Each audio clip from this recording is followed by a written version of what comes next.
करती, उनको खाना वाना बना के देती, लकड़ी लेके आती, सफाई करती। तो मैं भी 5 वर्ष का था, तो मैं भी साथ में उनके लगा रहता था। तो ऐसा करते करते जब 4 महीने हुए और वो जो संत दे देते थे वही मैं खा लेता था।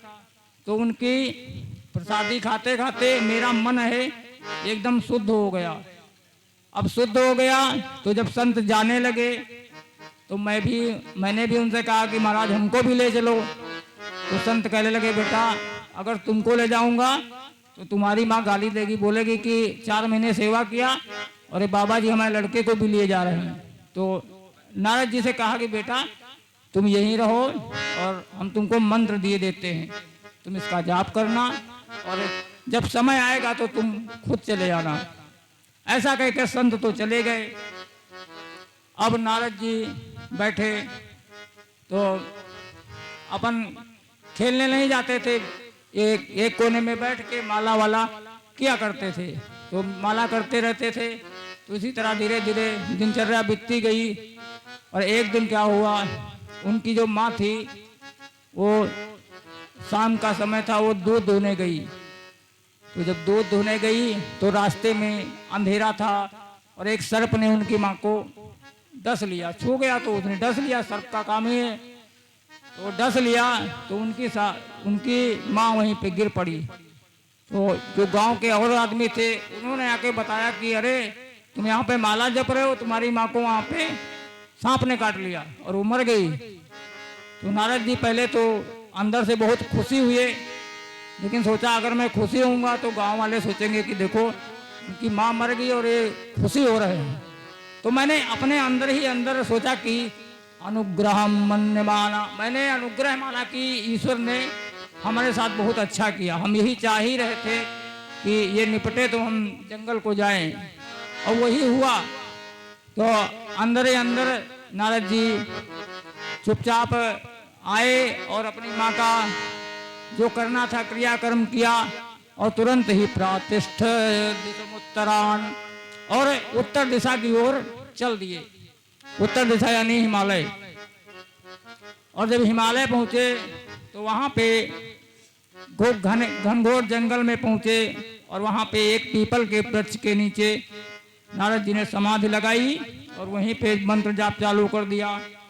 तो मंत्र जाप चालू करते करते नारद जी को जब बहुत दिन हो गए तो एक दिन नारद जी के हृदय में भगवान प्रकट हुए। तो जब भगवान को की सूरत देखी नारद जी ने तो नारद जी के आंखों से आंसू बहने लगे और इतने प्रसन्न हुए। लेकिन थोड़ी देर बाद ही वो जो अंदर की सूरत थी वो गायब।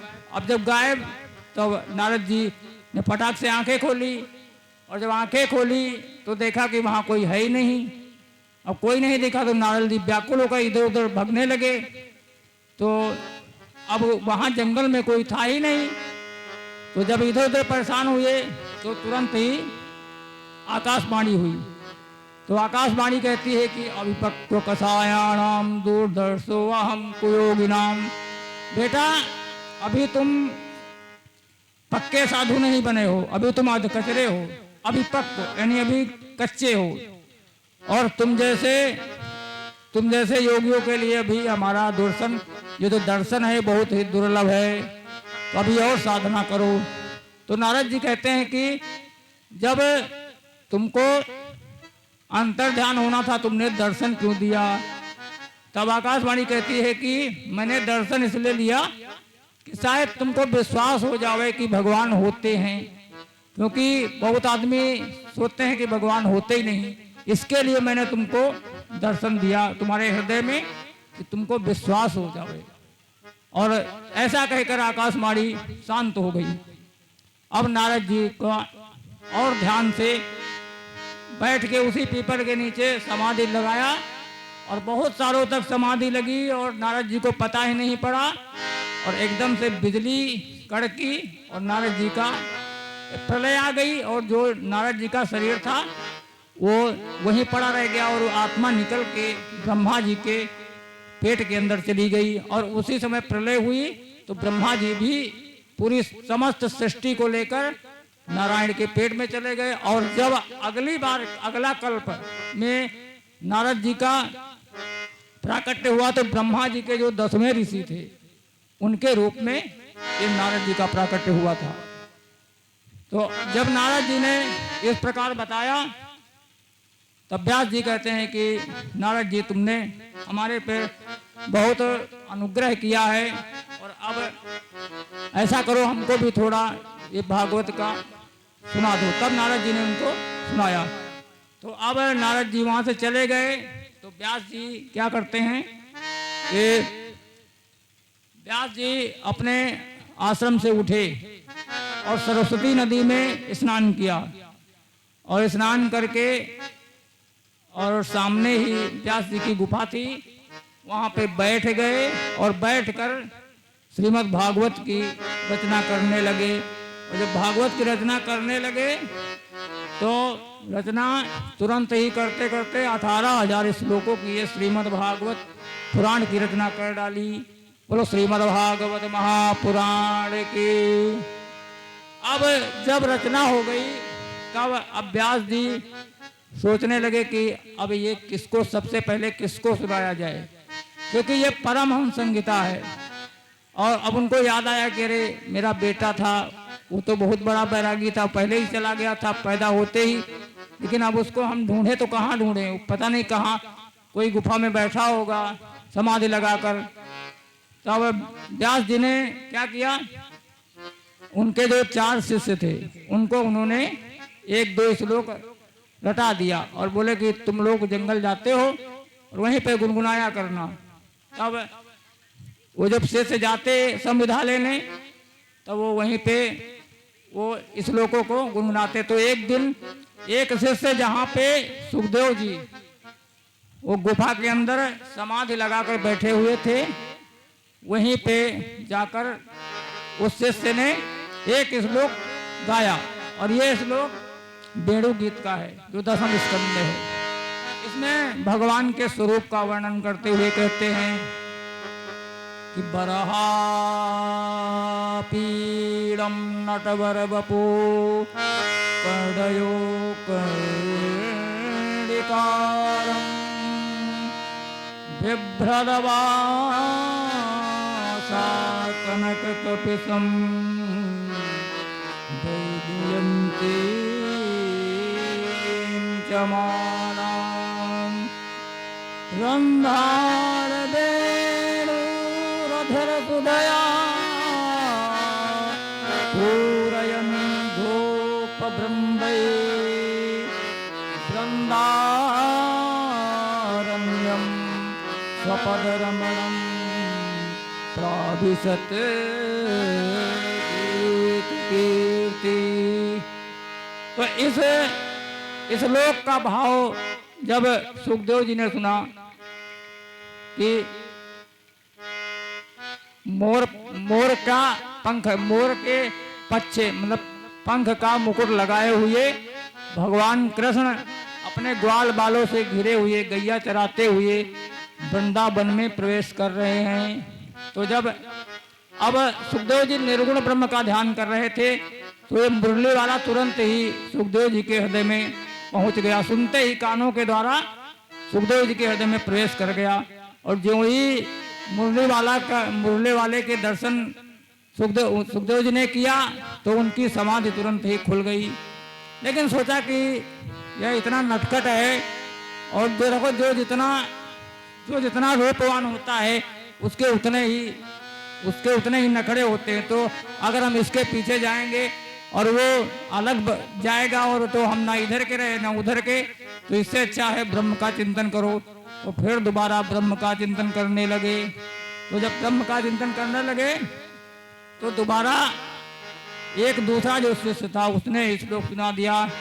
कहता है कि अहो बकीयम स्तन काल कूटम, अहो बकीयम स्तन काल कूटम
जो पहला श्लोक था उसमें भगवान का स्वरूप बताया था कि भगवान का स्वरूप कैसा है, और ये दूसरे श्लोक में भगवान का जो स्वभाव कहते हैं कि अहो बकीयम।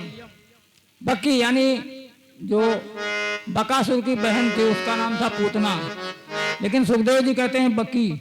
अहो बकीयम स्तन कालकूटम, कि जो पूतना भगवान को अपने स्तन में कालकूट नामक जहर लगा के लाई थी, किसके लिए?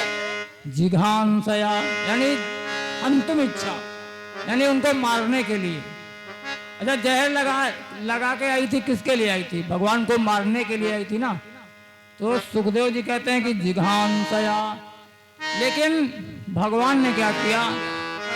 लेभे गतिम, जो भगवान की माता थी देवकी और जो दूसरी माता थी यशोदा, उनको गति भगवान ने वो बाद में दिया, लेकिन पूतना को पहले।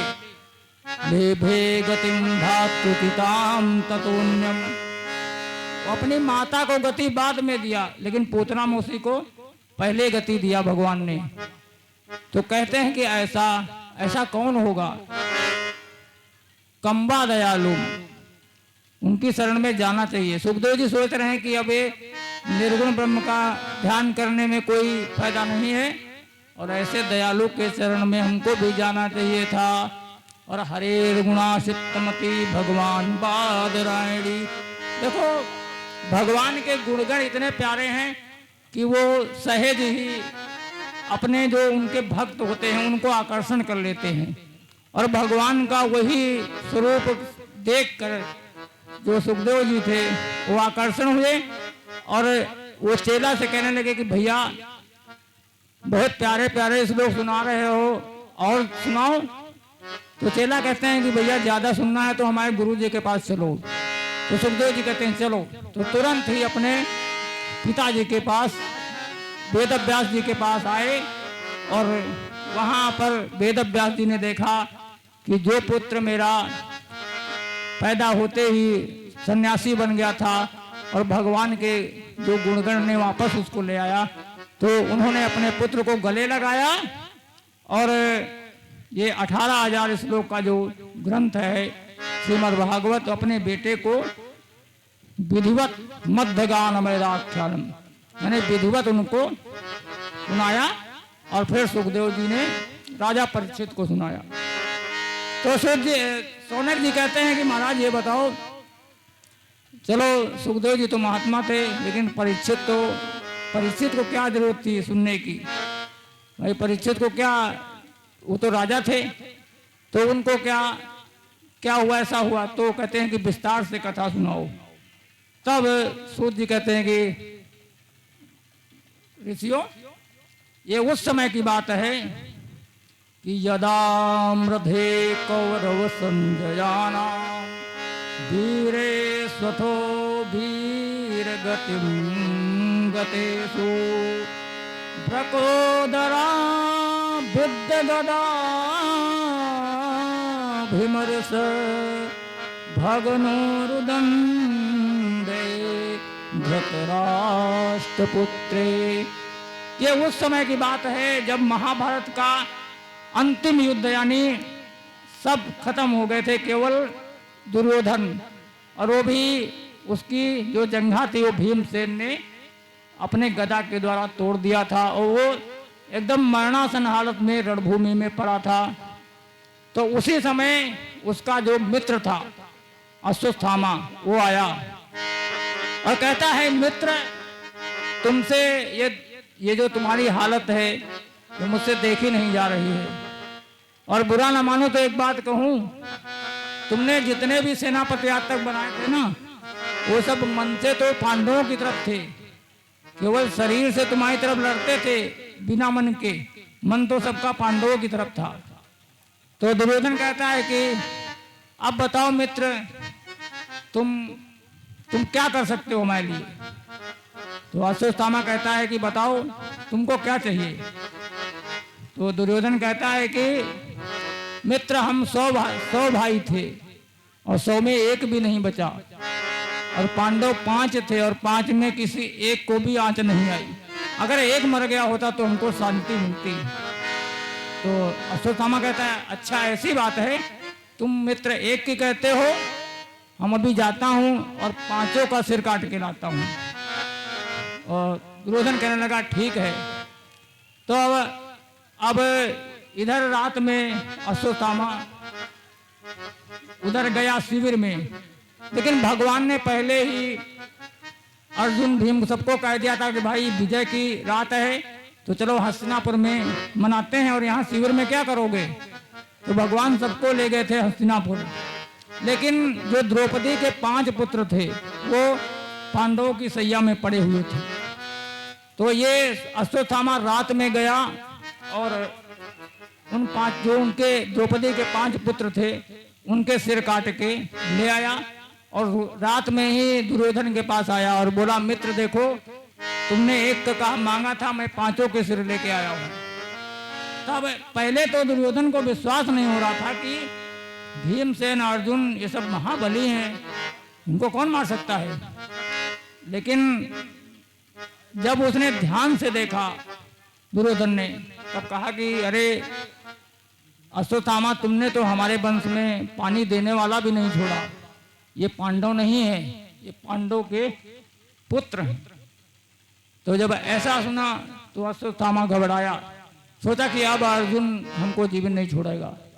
अश्वत्थामा तुरंत वहां से जंगल की ओर भागा, और इधर दुर्योधन भी अपना वहीं पे दुखी होकर प्राणांत हो गया, उसका भी, वो भी मर गया।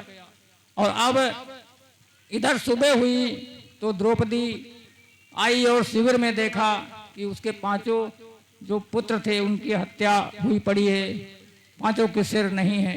तो द्रौपदी थी वो चित्कार मारकर रोने लगी और कहती है कि ये अर्जुन जिसने भी हमारे पुत्रों की हत्या किया है वो कहीं पर भी मिले तो उसको तुम लेके आओ हमारे सामने, और हमारे सामने लाना, तब ही उसका वध करना। तो द्रौपदी की दशा देखकर अर्जुन व्याकुल हो जाते हैं और गांडीव उठाते हैं और भगवान के साथ कहते हैं कि कन्हैया रथ तैयार करो और अश्वत्थामा को चलना है पकड़ने। और भगवान ने तुरंत रथ तैयार किया और जिधर अश्वत्थामा गया था उधर ही भगवान अर्जुन को लेके गए और थोड़ी दूर पे जाके अश्वत्थामा को पकड़ लिया। और जब पकड़ लिया तो भगवान ने कहा कि ये अधम ब्राह्मण है, इसको यहीं पे मार डालो, ब्रह्म बंधु मिमम जही, यानी इसको ले मत जाओ कहीं पे, यहीं पे मार दो।